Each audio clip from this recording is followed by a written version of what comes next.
Hey everyone, welcome back to the channel. Have you ever felt like you're your own worst enemy? That just as you're about to make progress, something inside you holds you back? That's the exact territory explored in one of the most impactful books on self-development today. The Mountain is You by Brianna Wiest. This book isn't about climbing an external mountain of success. It's about understanding that the mountain, the biggest obstacle in your life, is actually your own self-sabotaging behaviors. And the best part? You have the power to move it. Let's break down the core framework of this book. Part 1. The mountain is your self-sabotage. Wiest explains that we all have patterns of self-sabotage. These aren't random mistakes. They're sophisticated, subconscious coping mechanisms we develop to protect ourselves, often in childhood. Key point: your mountain is the accumulation of these self-sabotaging behaviors. It manifests as procrastination, people-pleasing, negative self-talk, fear of commitment, and more. The first step is to recognize that this mountain isn't there to punish you. It was built by a part of you that was trying to survive. The two selves. The book introduces the idea of two parts of ourselves: the child self, emotional, reactive, seeks safety, and the adult self, rational, conscious, seeks growth. Self-sabotage happens when the fearful child self is in the driver's seat. Part 2. The 5 forms of self-sabotage and their antidotes. The book dives deep into 5 core areas where we hold ourselves back. Here are the key ones to highlight: your insecurities and negative self-beliefs. These are the stories you tell yourself about why you can't succeed. They create a ceiling for your potential. Antidote: conscious reprogramming. You must identify these false beliefs and actively replace them with empowering truths. Your unprocessed emotions and trauma. Unexpressed fear, anger, and grief don't disappear. They get stored in your body and mind, influencing your decisions from the shadows. Antidote: radical acceptance and integration. Feel your feelings fully. Journal, talk about them, and acknowledge them without judgment to drain them of their power.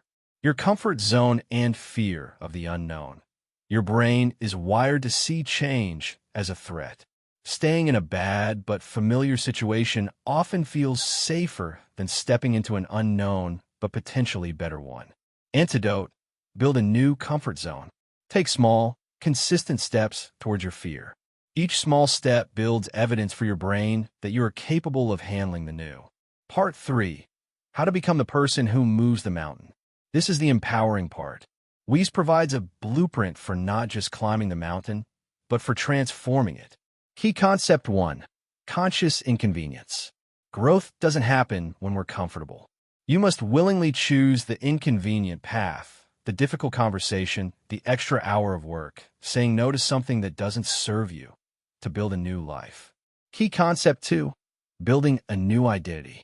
You don't achieve goals by just wanting them. You achieve them by becoming the type of person for whom that goal is a natural outcome.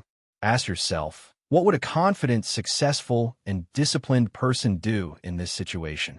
Then do that thing. How to apply this to your life, your call to action for viewers. This book is incredibly practical. Here's how you can start applying it today. Identify one pattern. What is one recurring way you self-sabotage? Is it procrastination on a big project? Avoiding your finances? Write it down. Trace the root. Ask yourself, what fear is this behavior protecting me from? Fear of failure? Fear of judgment?